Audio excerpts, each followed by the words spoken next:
Hello, this is Cash Mirage, the fake king's fortune. Margaret's hands were shaking as she signed the check. $200,000, her entire retirement fund. But how could she refuse? After all, she was lending money to the rightful king of Albania. "My dear Margaret," the old man said, adjusting his worn velvet jacket with fake gold buttons, "when I reclaim my throne, you'll be rewarded tenfold. Perhaps a duchy. You'd look magnificent in a tiara." This wasn't some fairy tale. This was happening in suburban Phoenix, Arizona in 2019. And Margaret wasn't the only one falling for it. Meet David Boden, a 73-year-old man who convinced dozens of wealthy retirees that he was the exiled Prince of Albania. His weapon? A briefcase full of fake documents, a persuasive British accent he'd picked up from watching BBC, and the most audacious lie anyone had ever heard. "I need just enough to hire the right lawyers," he'd tell his victims over expensive dinners. "The European court is ready to hear my case. We're talking about a claim worth billions." But here's the twisted part. Boden himself wasn't even British. He was born David Johnson in Cleveland, Ohio. The accent, pure theater. The royal documents printed on his home computer. The confidence, absolutely real. His victims weren't stupid people. Margaret ran 3 successful businesses. Robert, who lent him $500,000, was a retired federal judge. Sarah, the widow who gave him her late husband's insurance money, had a PhD in chemistry. So what made them believe? He knew things, Margaret later told investigators. Historical details about Albanian royalty, names, dates, family connections. He'd cry when talking about his homeland. Those tears were real, because David Boden had spent 3 years studying every detail of Albanian history. He memorized genealogies, learned phrases in Albanian, even practiced the mannerisms he claimed were passed down through generations. But the most brilliant part of his con? He never asked for money directly. Instead, he'd casually mention his legal bills. "These European lawyers cost a fortune, but what choice do I have? My people are suffering under this illegitimate government." Then came the hook. "Of course, once I'm restored, anyone who helped me will never worry about money again." He had business cards printed. His Royal Highness Prince David of Albania. He rented expensive cars for their meetings. He even hired actors to call him during dinners, pretending to be advisors from the Royal Council. The performance was so convincing that his victims started competing to loan him money. Margaret increased her loan to $300,000 when she heard Robert had given more. I felt special," she admitted, "like I was part of something historic." For 2 years, the money poured in. Boden collected over $4 million from 27 victims across 3 states. He bought a mansion in Scottsdale with marble floors and gold-plated fixtures. He drove a different luxury car each day. Monday was the Bentley, Tuesday the Mercedes, Wednesday the Jaguar. His parties became legendary in Phoenix high society. He'd hire string quartets and serve champagne while wearing a military-style uniform covered in fake medals. "This one," he'd say, pointing to a ribbon on his chest, "was awarded to me by my father, the late king, for my service during the Kosovo crisis." Complete nonsense, but his guests hung on every word. The most chilling detail? Boden kept detailed files on each victim, not just financial information, but psychological profiles. Margaret's file noted she was lonely since husband's death, desperate for purpose. Robert's file mentioned his guilt over successful career, wants to be remembered for something noble. He studied them like a predator studies prey, but the deeper Boden sank into his royal fantasy, the more elaborate his lies became.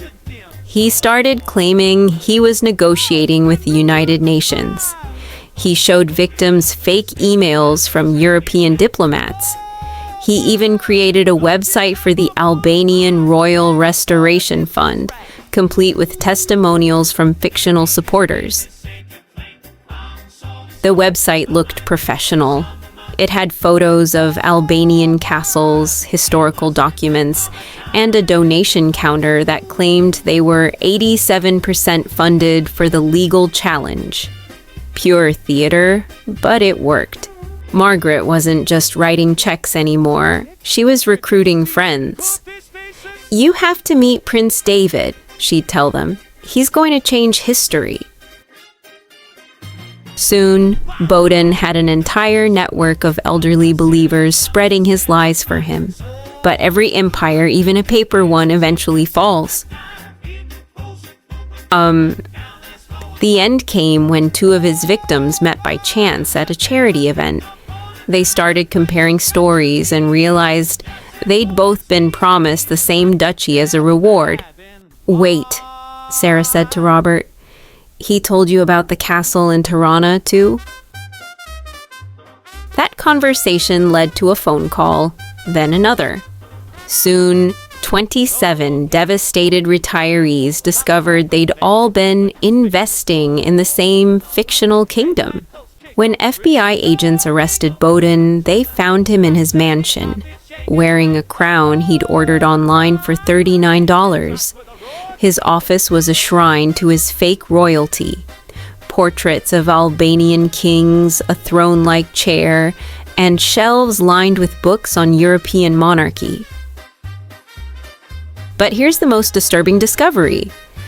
Investigators found a journal where Boden practiced his royal persona.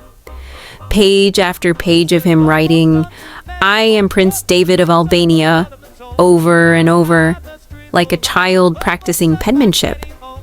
Psychiatrists would later suggest he'd begun believing his own lies. His last words before they put him in handcuffs? "This is a mistake. I am the rightful king." Even facing prison, he couldn't drop the act. The victims' testimonies at his trial were heartbreaking.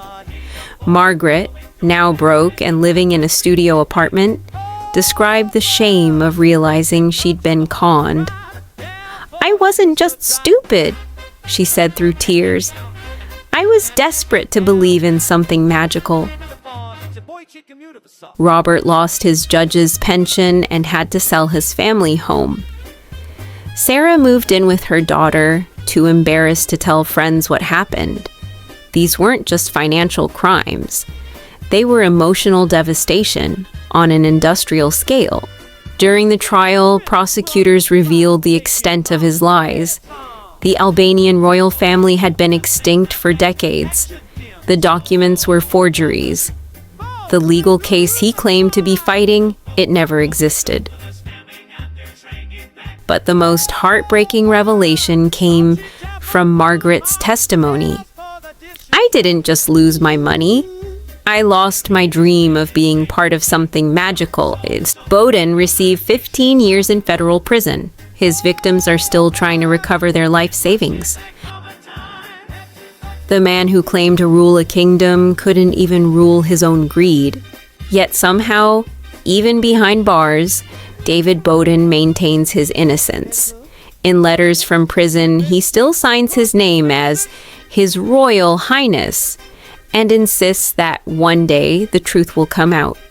He's written to European embassies claiming his imprisonment is a conspiracy by the illegitimate Albanian government. Prison psychiatrists report that Boden has never broken character, not once. He attends therapy sessions in orange prison scrubs, but introduces himself as Prince David. He's even convinced some fellow inmates that he's royalty, trading protection for promises of future rewards when he's restored to power.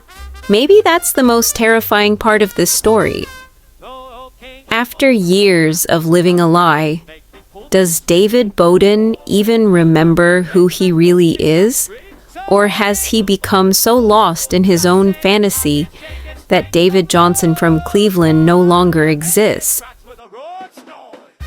His daughter visited once. She found a stranger wearing her father's face, speaking in that fake British accent, asking her to address him as Your Highness. She never returned. The FBI estimates that elderly fraud costs Americans over $3 billion annually. Boden was just one man in one city with one elaborate lie.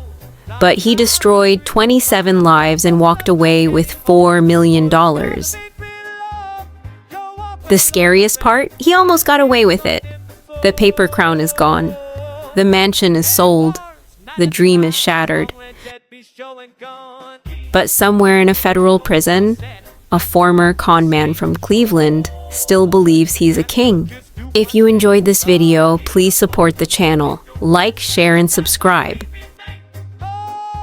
Please write a comment what you think about this video.